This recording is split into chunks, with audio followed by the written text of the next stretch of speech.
அனைவருக்கும் பணிவான வணக்கங்கள். நான் உங்கள் பத்மபாதன் முருகன். மீண்டும் கவியரசர் பற்றிய ஒரு அருமையான பாடலோடு உங்களை சந்திக்கிறேன். பாடல் இதுதான். என்னை யார் என்று எண்ணி எண்ணி நீ பார்க்கிறாய், இது யார் பாடும் பாடல் என்று நீ கேட்கிறாய். இந்த பாடல் பாலும் பழமும் திரை காவியத்தில் இடம்பெற்ற இந்த பாடலை நாம் பலமுறை கேட்டிருப்போம், பலமுறை நாம் ரசித்திருப்போம், அழுது இருப்போம் இல்லையா? அது என்ன ஒரு நுட்பம், என்ன நுணுக்கம் என்ன அப்படின்னா, இந்த கதையை பீம்சிங் கதையை ஒரு காவியமாக வடிவமைத்திருப்பார். இப்படி ஒரு கதையை இந்த காலகட்டத்தில் யாருனாலும் எழுதவே முடியாது. ஏனென்றால் ஒரு கணவனும் மனைவிக்கும் உள்ள அந்த அன்பை அவ்வளவு அழகாக, அந்த காதலை இவ்வளவு சிறப்பாக பீம்சிங் ஒருத்தரால மட்டும்தான் எழுத முடியும். அது அழுத்தமா ரொம்ப அழகா அந்த பாலும் பழமும் திரைப்படத்தில், திரை காவியத்தில் அதை பதிவு பண்ணியிருப்பாரு. கதைப்படி அதாவது தன்னுடைய காதல் கணவன் கதாபாத்திரம் சிவாஜி, அவர் ஒரு புற்றுநோய் ஆராய்ச்சியில் ஈடுபட்டு இருக்காரு. மனைவியாக சரோஜா தேவி. அவர் என்ன செய்யறாங்கன்னா, சரோஜா தேவிக்கு ஏற்படுகிற காசு நோயின் காரணமாக சிவாஜியை பிரிஞ்சு சென்றுறாங்க. அவருடைய ஆராய்ச்சிக்கு நம்ம முட்டுக்கட்டையா இருக்கும் அப்படின்னு இருந்தாலுமே தன்னுடைய காதல் மனைவியின் மீது தீராத காதல் கொண்டு அவர் நினைப்பாலேயே சிவாஜி வாழ்ந்து கொண்டிருக்கிறார். அவருக்கு தன்னுடைய உறவுக்கார பெண்ணான சவுகார் ஜானகியை மறுமணம் புரிஞ்சு வைக்கிறாங்க. இருந்தாலுமே அவர் சவுகார் ஜானகியை ஏற்றுக்கொள்ளவில்லை. புற்றுநோய் ஆராய்ச்சியில் ரொம்ப தீவிரமாக ஈடுபடுறாரு. அப்போ ஒரு கட்டத்தில் ரெண்டு பேருக்கும் ஒரு சிறு அந்த சண்டை ஏற்படுகிறது. இப்போ எரி அமிலம் பட்டு இவருடைய கண் பார்வை போய்விடுகிறது. காசு நோய் காரணமாக பிரிந்து செல்கிற சரோஜா தேவி சுவிட்சர்லாந்தில் போய் சிகிச்சை அளித்து முழுமையாக குணம் பெற்று மறுபடியும் சென்னைக்கு வர்றாங்க. சென்னைக்கு பார்க்குறப்ப தன்னுடைய காதல் கணவன் சிவாஜி கண் பார்வை இழந்து இன்னொரு பெண்ணை திருமணம் முடித்து வாழ்ந்து கொண்டிருக்கிறார். சரோஜா தேவி கதாபாத்திரம் செவிலியர் கதாபாத்திரம்.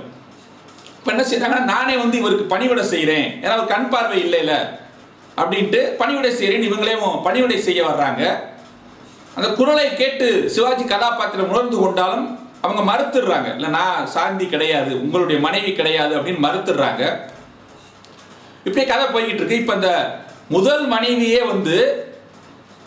சிவாஜிட்ட என்ன சொல்றாங்கன்னா, நீ அந்த இரண்டாம் மனைவியோடு சவுகார் ஜானகியோடு நீங்க சந்தோஷமா வாழுங்க, உங்களுக்கு திருமணம் முடிஞ்சிருச்சு, காற்றான அவள் வாழ்வு திரும்பாது, அவள் இறந்துட்டா, அவளை நினைச்சுக்கிட்டே நீங்க இருக்காதீங்க, உங்களை நம்பி ஒருத்தி வந்துட்டா அப்படின்னு சொல்றாங்க. அப்பதான் இந்த பாடல் துவங்கும்.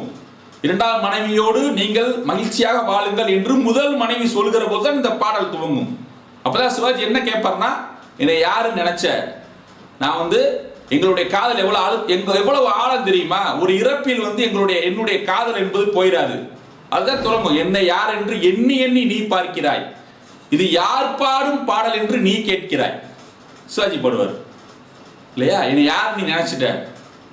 இப்ப இதுக்கு அவங்க பதில் சொல்லுவாங்க. அதாவது காற்றான அவள் வாழ்வு திரும்பாது, என்றும் சிலையான உன் தெய்வம் பேசாதையா, கருகான மலர் மீண்டும் மலராதையா, கனவான கதை மீண்டும் தொடராதையா, கனவான கதை மீண்டும் தொடராதையா, காற்றான அவள் வாழ்வு திரும்பாதையா அப்படின்னு சொல்லிட்டு அடுத்து அவங்க பாடுறப்ப என்ன யார் என்று எண்ணி நீ பார்க்கிறாய். இதுதாங்க நுட்பமே.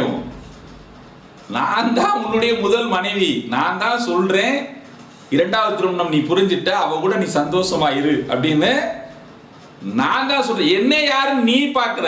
சரோஜா தேவி கதாபாத்திரமும் அதே வரியை தான் பாடுவாங்க. என்ன யார் என்று எண்ணி எண்ணி நீ பார்க்கிறாய், அதே வரியை தான் பாடுவாங்க. ஆனால் அவர்கள் பாடுகிற போது அதனுடைய அர்த்தம் என்னவா இருக்கு தெரியுமா? யோசிச்சு பாருங்க. நான் தான், நீ யாரை நினைச்சு நீ இவ்வளவு தூரம் நீ வாழ்ந்து கொண்டிருக்கிறாயோ அந்த முதல் மனைவியை நான் தான். என்ன யாரும் நீ நினைச்ச, நான் தான் உன்கிட்ட சொல்றேன், காற்றான அவள் வாழ்வு திரும்பாது, உன்னை திருமணம் முடித்து ஒரு பெண் வந்துருச்சு, அவளோட வாழுன்னு நான் தான் சொல்றேன் என்று ஒரே வரியில் ஒரே பல்லவியில் இரண்டு கருத்துக்களையும் மிக ஆழமாக கவியரசர் பதிவு செய்திருப்பார். இந்த பாடலை இன்று உங்கள் முன் நான் பதிவு செய்தமைக்கு பெருமைப்படுகிறேன். நன்றி, வணக்கம்.